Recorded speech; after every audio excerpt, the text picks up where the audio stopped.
Hello, everyone, and welcome to another edition of Ask Anything presented by Mosher Consulting.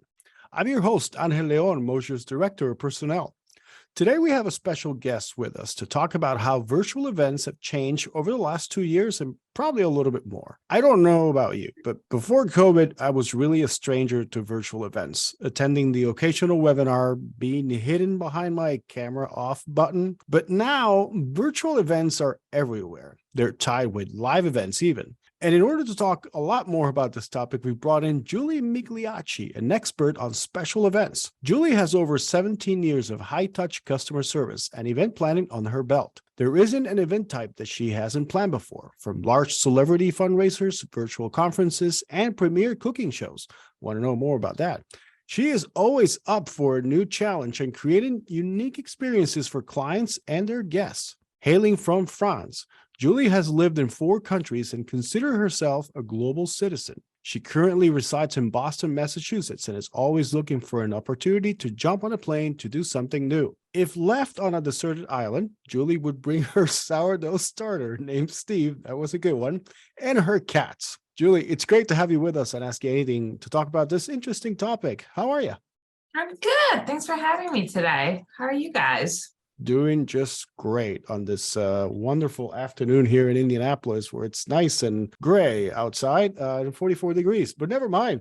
We're here to talk about virtual events. As I mentioned, I want to start with virtual events and how they were before the pandemic. I mentioned in the intro that I don't really recall using Zoom prior to the pandemic, and any other application I've used before was just for webinars and trainings, etc. So what can you tell us about how virtual events were before the pandemic and how they've evolved since then? So I've been in the virtual event space for 15 years. So this is nothing new. It's been around for a long time. Pre-pandemic, it was mostly used by the Fortune 500 companies that needed to have their CEO speak to the entire company.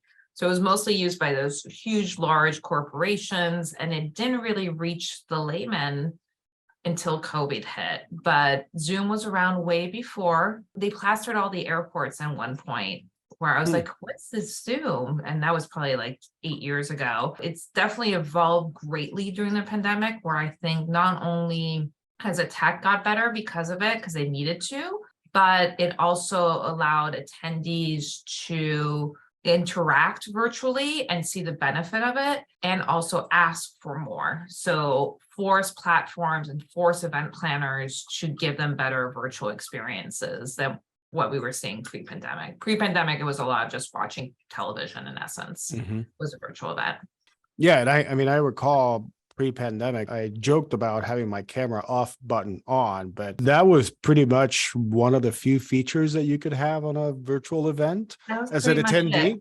Yeah. And I was also very guilty of that. I'm like, I don't want to be on camera. And I did it for a living. So it forced all of us to turn that camera on and see that there is benefit to it. It's not just about spying on your personal space or anything. It's part of the experience. And if you don't do it, you will be missing part of the experience. Right. And part of that evolution, as you were mentioning, is the user experience and how it quickly evolved during, I feel, the first few months of the pandemic. Because, we talk about Zoom. We're using Zoom right now to record this. And I would say from March of 2020 till now, the development of that platform has been probably second to none. It's been huge because now you can do whiteboards, you can do apps within Zoom, and we could be doing all sorts of different things for in this call that we weren't able to do back in February, March of 2020.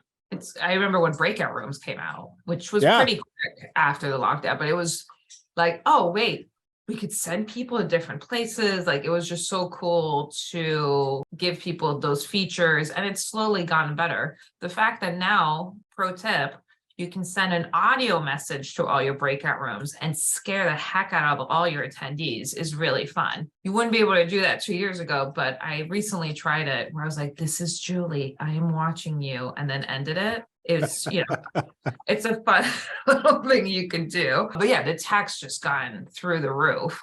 Pre-pandemic, it was really meant for people to just receive information. And now, like, the number of platforms that have come out, remember the first few weeks of the pandemic, we had to get like 6 webcam presenters to do a television style production. Mhm. And it involved endless amount of computers. Like, I was like, do we need to go into a studio space? Like, we were trying to figure this out. Now there's StreamYard, Restream, Riverside.fm, Zoom. There's so many solutions that have come out in the past year and a half that not only make things easier, but they work. They're hyper stable. Like, it's just really fun to see how all of that evolves so quickly, specifically since the industry was evolving, but it was more about video quality and less about features. Right. Nothing inspires creativity more than not having any other options. Like, Right? oh my God, Desperation. we have to do this. How can we make it better? Quick. Now, yeah, or like, I have 17 computers and I'm on my home network and I don't know if my internet's going to work. And then some guy was like, we'll do StreamYard. Our logo is a duck, but it resolves all these issues Mhm. at a click of a button, and it's inexpensive. So I just love where it's taken us. And we all knew we were going to get here in the industry, but we just fast forwarded 10 years. And unfortunately, I wish it wasn't for that reason. But the place we're now with events is really neat, and where we were going to get it regardless.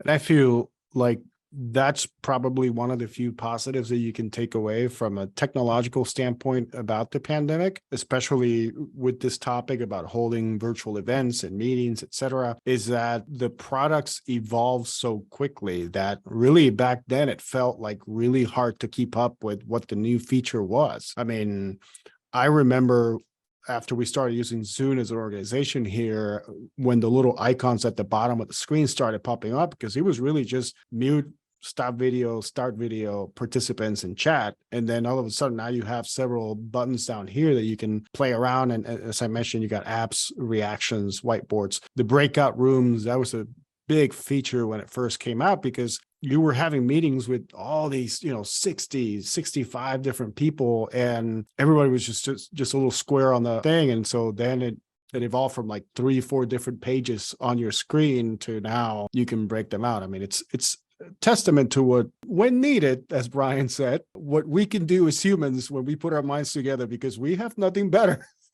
Yeah, or there's investment. People saw the opportunity here, and the number of new platforms that came out, like we were doing 3 to 4 demos of new streaming platforms a week to be like, hey, show us what you made. Like, let's take a look at this, see if it's good for our clients. And not all of them survived, but the few that did, I think, have really cool tech.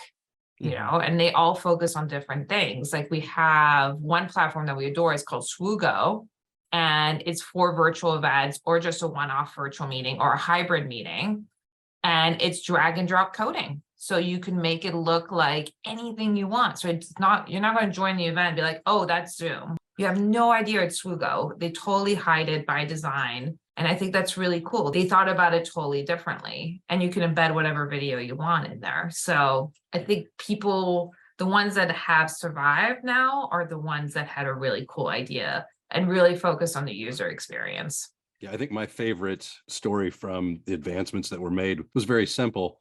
An announcement that you're being recorded. We hear that now when you hear it's like, this meeting is being recorded. Well, the first time that feature presented itself, we were doing a training for, 30 remote people from across our company. And I was at the office, so I had headphones on, and it scared the living daylights out of me. Like all 30 of my coworkers got to watch me basically jump out of frame from the very, like, this meeting is being recorded, that shot from one speaker into the center of my head and just echoed around in my skull for a minute. It was so loud and so unexpected that I almost jumped out of my chair. Like, what do you mean? Okay. Is it me it's being recorded, or everybody? Like, the paranoia set in? Yeah, this meeting is being recorded. And I'm like, Who hello, is this everybody. lady speaking in my ear? You could I'm a pick Europe for professional. that. I swear, I'm a professional. Yeah. Yeah, like the privacy issue, like that's huge. Zoom had huge privacy issues at the beginning. They fixed all of that, but Yeah. that's part of it. They being GDPR compliant for Europe. Like, you have to tell people You have that to know you're that they're being taking recorded. their information, that you're recording them, like all those things. And I think it's key. You can actually turn that for anybody that doesn't like that feature. You can turn it off in your recording settings in your Zoom account. FYI. I call her Vanna. I mean, just Vanna. Just, hey, Vanna, thank you for letting me know that I'm being recorded. Thank you so much for your input, Vanna, today. Yes, yes, I appreciate it. So, what are the benefits of virtual events? Oh God, where to start? There's so many. I think the major one is the ability to break time and space. So it allows you to connect with people that are no longer in the same geographical location in a real way. You know, nothing is going to take away from the in-person event. There is still something about being human and breaking bread together. However, I think a virtual event, a virtual meeting, even if it's a simple Zoom meetup, is so much more powerful than a phone call. You're still able to connect, make eye contact, get to know the person, read each other's body languages. And that's the huge thing that's come out of virtual events, is the ability to connect with people from all over the world.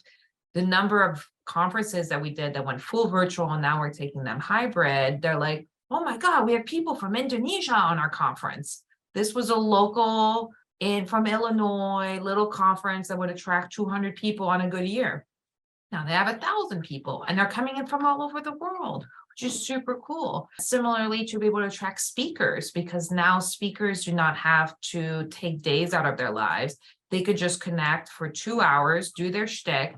You can get much better speakers for a much more affordable price. Same thing with celebrities. We've seen a lot of celebrities come out of the woodwork during this that are willing to spend an hour on a Zoom or, you know, whatever other platform you're using for your virtual event, because it's not a huge time commitment.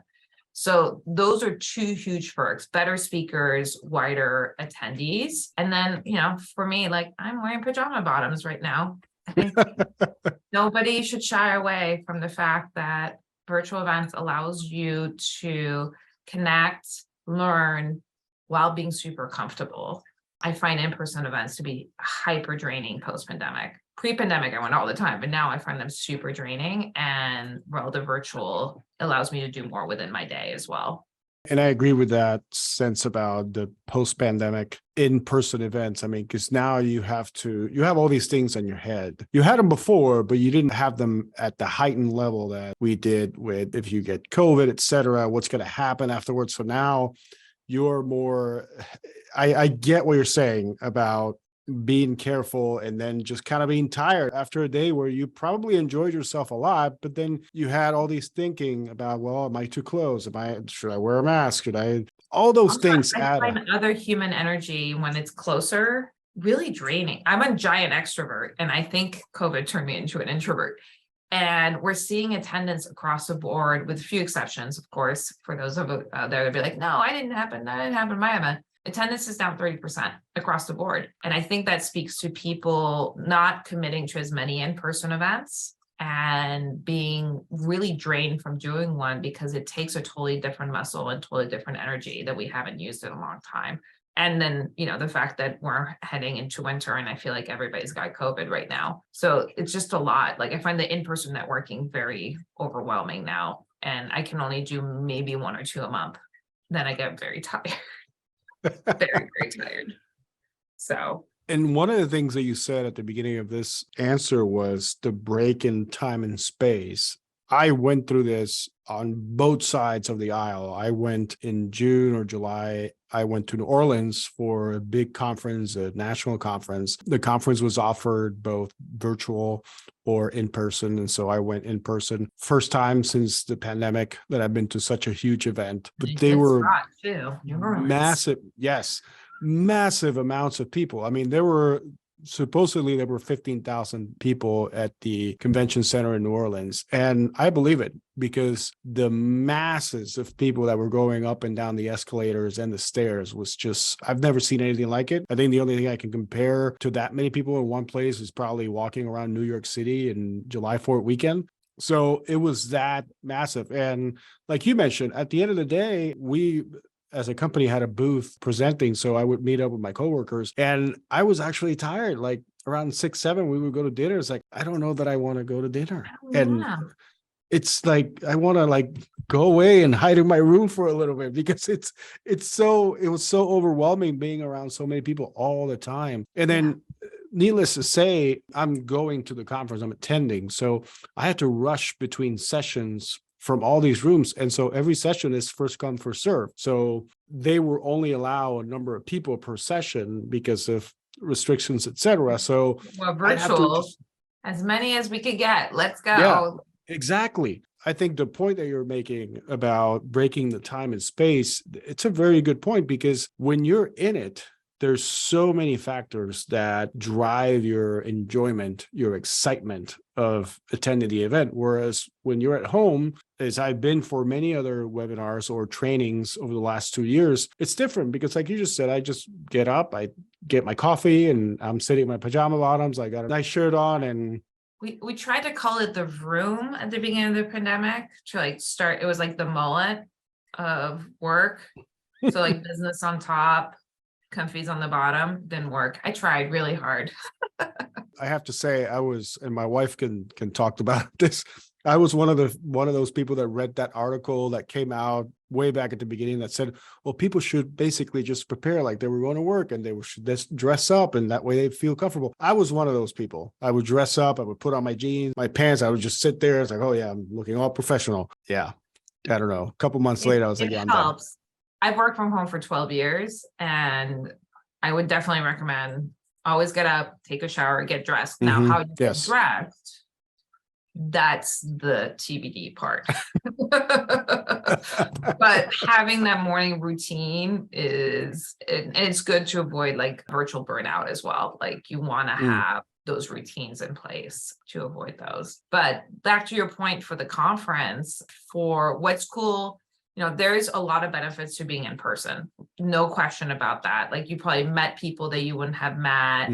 You are able to connect in a totally different way. But for the people that were probably attending hybrid, I can't speak to this conference specifically, but other hybrid conferences we've planned, their ability to, because I'm terrible with names, for example.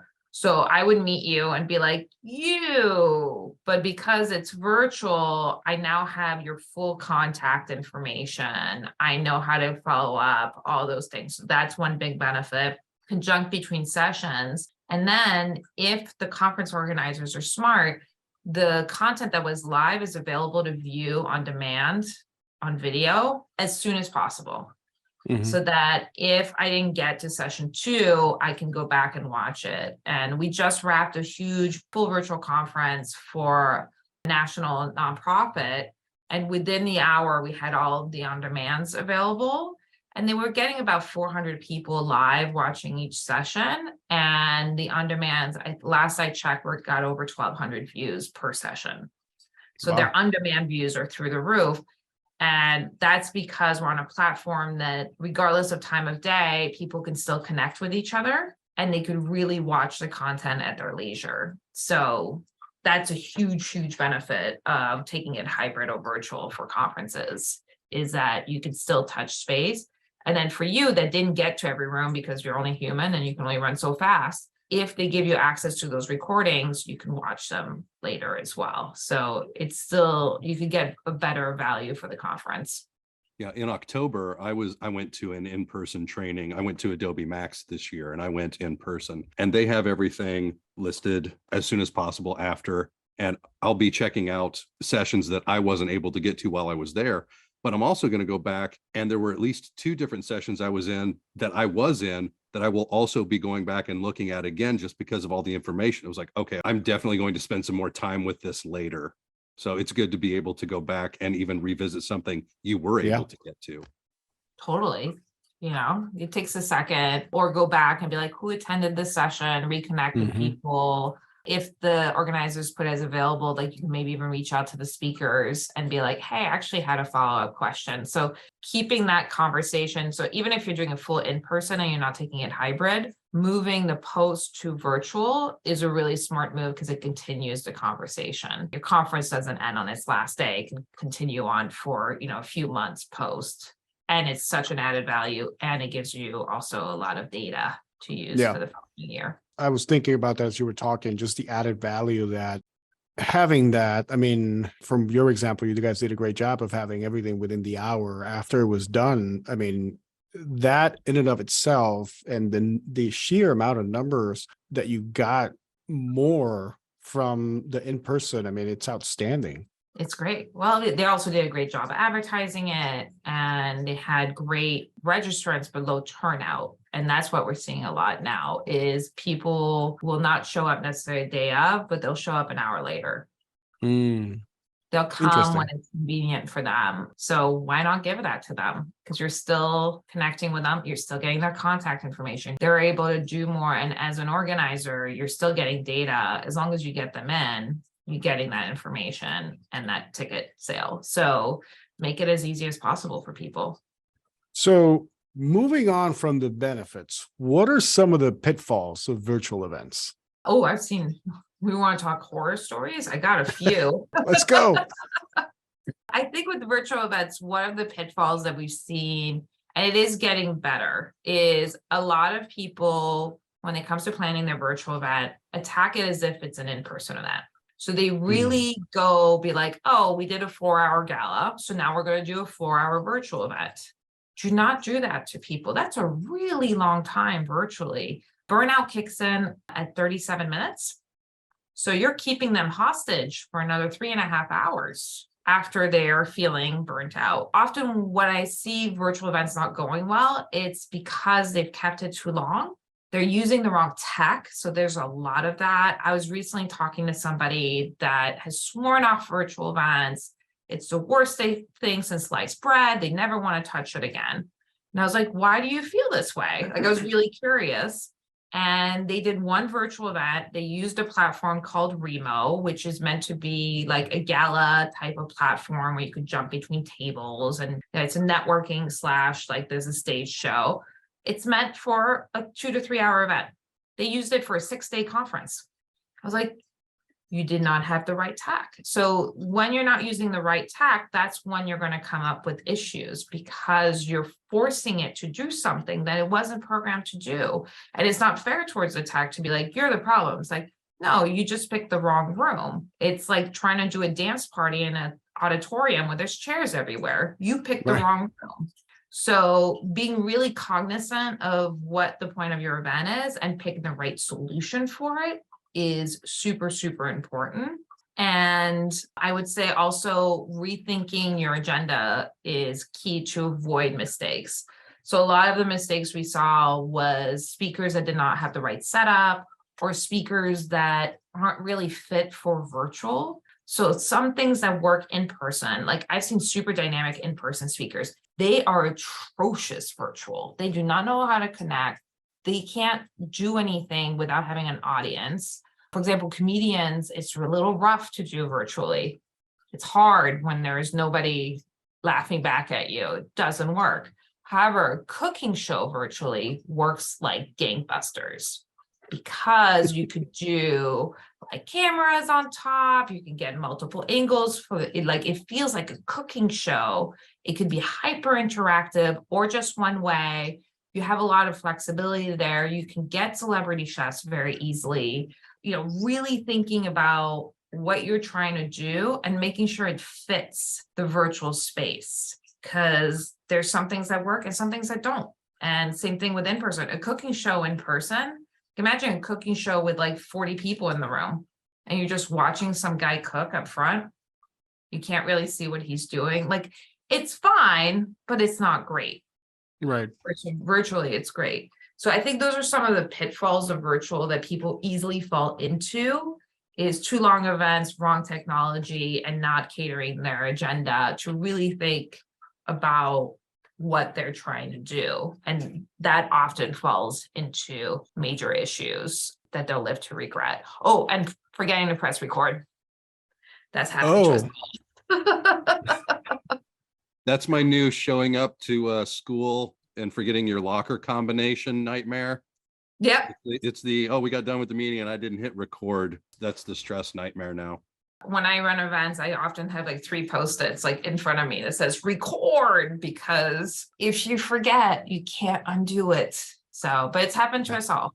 It's very hard to come up with those conversations again after you've had them and have the same spark and light and everything. But I want to go back to a couple of things that you said specifically about rethinking the agenda, because I think you hit on something that not a lot of people talk about, or it's not like too out there about the speakers when it comes to virtual events versus live events, because I think you're absolutely on point. I've been through some speakers through virtual events that I basically just fall backwards out of my chair because I'm falling asleep. It's been like, I could have played this for my 1-year-old son and he would have slept for the next 4 hours. Great. Where can I get these recordings back?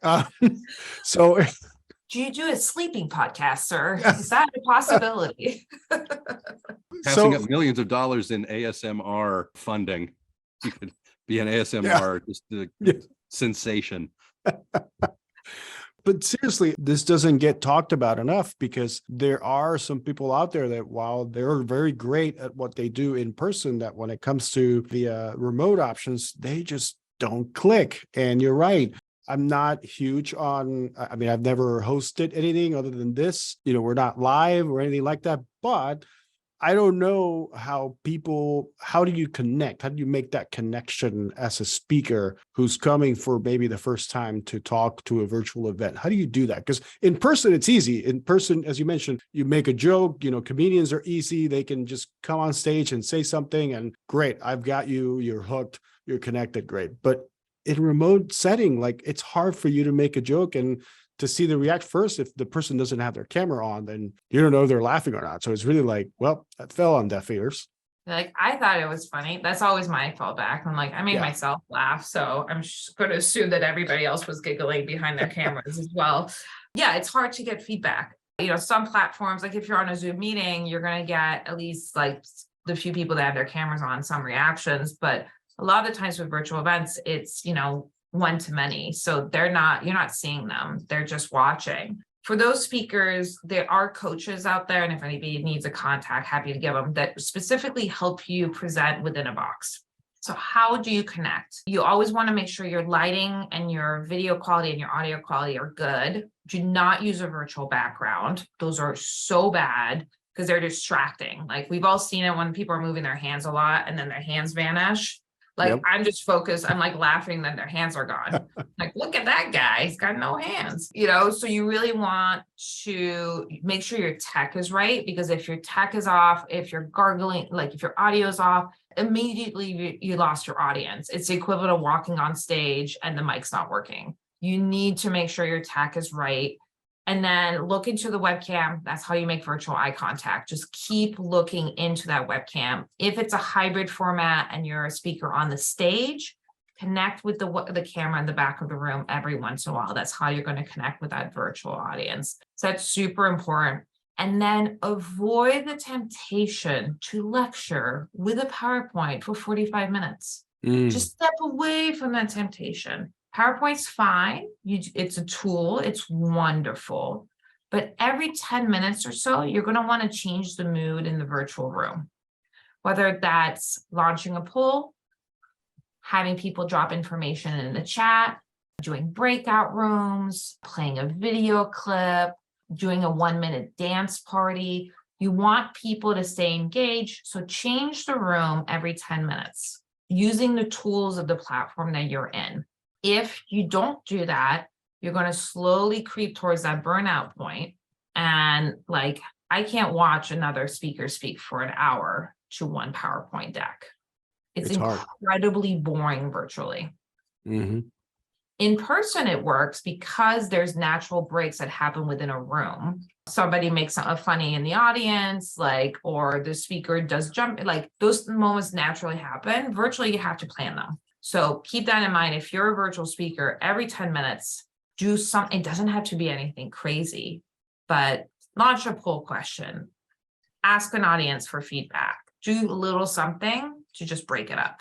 And you can do everything you just mentioned, even if you're doing a PowerPoint. It's just that you're not basically stuck on a PowerPoint loop for 40 minutes. I've been stuck on those. I've been actually fortunate enough to see people do exactly what you mentioned. Have a PowerPoint, but then still do a poll. Okay, everybody turn their cameras on. Come on, I want to see you dance. Come Yeah. on, just do something silly. I mean, it's just, as you mentioned, just change the tone, because sometimes topics are boring by nature. We work with a lot of medical associations. There's a lot of really boring content out in the world. Oof, that's rough. Yeah. So, Q4 numbers are thrilling, but break it up as much as possible. Take a question, and it really doesn't have to be anything crazy, just simple things. When you are presenting virtually, ask the organizer, what platform are we on and what tools do I have access to? And use those in your planning of your presentation. And you can have a PowerPoint all the way through, just sprinkle in other things throughout. Yeah, that's key. I want to ask about the cooking show, though. I mentioned that in the intro, and now you mentioned it. So, I mean, obviously during the pandemic, we all saw TV, watched these chefs that are on a certain cooking channel, and they were cooking from their homes, but they had the setup that you mentioned, different camera angles, etc. What can you tell us about your experience doing that? Cooking has strangely followed me throughout my career. So when I was doing in-person events, I did a big cooking show in New York City, where it was one of the first hybrids I've actually ever experienced. And this was 17 years ago. So hybrid was loose. It worked, I think, if memory served me right. And then, so during the pandemic, all of a sudden people were asking us like, hey, what can we do that's really engaging and interesting and different? And cooking just works. So we've worked with a few chefs that have the setup ready in their home. And for those chefs out there, they're not sure if they could do it. It's not a complicated setup. You could literally hang an iPad with strings, or we could bring in like professional equipment. So there's many ways to do it. I did one for an association when we got one of the Top Chef contestants to do a cooking demo and a Q&A with the executive director. And this was peak pandemic. We crashed her house with 3 cameras. We felt a little bad. We're like, so sorry. We're just going to take over your house with a ton of AV equipment and doing Q&A. And it was all about women's empowerment. And she talked about what it's like being a woman in the kitchen and in a man's world. It was just really interesting because it hit both boxes. You got to hit the major talking points of your organization, and we entertained, because then afterwards she showed us how to make pasta at home with the full setup. And people will ask questions. And I think it was one of our most successful events. We have since gone back to in-person, but that one is memorable. Like, it's really burned in people's ideas because they learned something and they were entertained. And we kept it tight. It was 45 minutes, the entire thing. Wow. Yeah, you want to keep it nice and concise. Yeah, absolutely. Well, I feel like we've talked a little bit about the next question, but finally, I want to ask you, what best practices can you share with us regarding virtual events? Oh, good. There's so many. And if anybody ever needs a brain pick, do not hesitate. But yeah, we definitely covered a few. So the first step is always find the right tech. What is your purpose of your event? Like, what is your goal? If it's a fundraising event, look at fundraising platforms. That's what they do. Event.gives, GiveSmart, Excel Events. Those are great platforms that have built-in fundraising tools. Make your life easier. If it's a meeting format and you want it to be super interactive, you of course got Zoom, you have BlueJeans, you have Teams, you have WebEx. Those are all amazing tools. If it's a conference, you want to look at bigger platforms. There's of course, the Notifieds and the On24s and the 6Connects of the world, which are very expensive, but there's a million others. Wova, Excel Events are other examples of platforms, Swoogo, that you can use. So find the right tech is beyond important. Ask the right questions. What's your support like? Do you have managed services? All those things. Craft that agenda really well. Get super great speakers and use your tech. Don't ignore the tech. Just be like, oh, I don't know how to use screen share, so we're not going to share anything. That's the wrong move. Find a partner that can help you, show you how to do those things, because that's going to give you a better event. And then keep that energy up. You got them for 37 minutes. Make it the best 37 minutes. And if it's a full day conference, give them as many breaks as you can. It's not the same as an in-person meeting when you give them a break every 2 hours. Virtually, you want to give them a break every hour, and they'll come back for it. Those are some of my lovely tips. Got I was many going to more. ask, I was going to ask you about that break piece, because I feel like most conferences that I attend online do something similar, about anywhere between the 45-minute mark to an hour. What should be, let's say, the right amount of time for the break? Because some people do, 5 minutes, some do 10 minutes. If it's a 45-minute presentation, then they take the next 15 minutes so people can go stretch out, et cetera. But what are your thoughts on that? I would say anywhere between 5 to 15. 15, you're going to lose them to another activity. 5, it's quick. So it's, you can go and make yourself a cup of tea and like walk the dog in 5 minutes, like super quick things.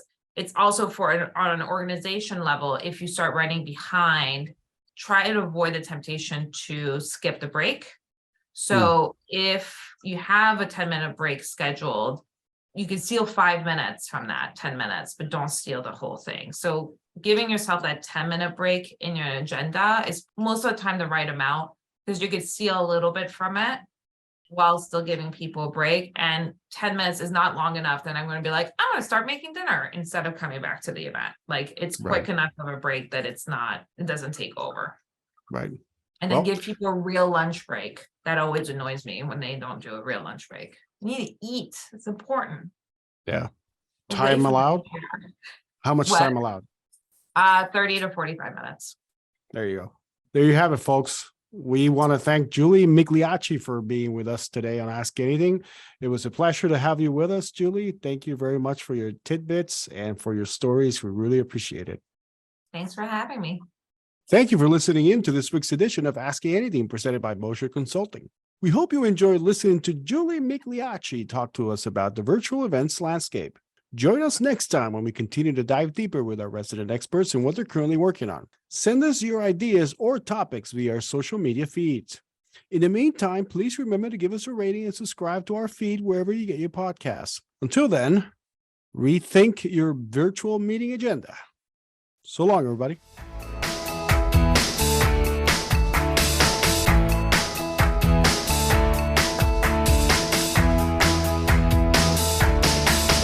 Go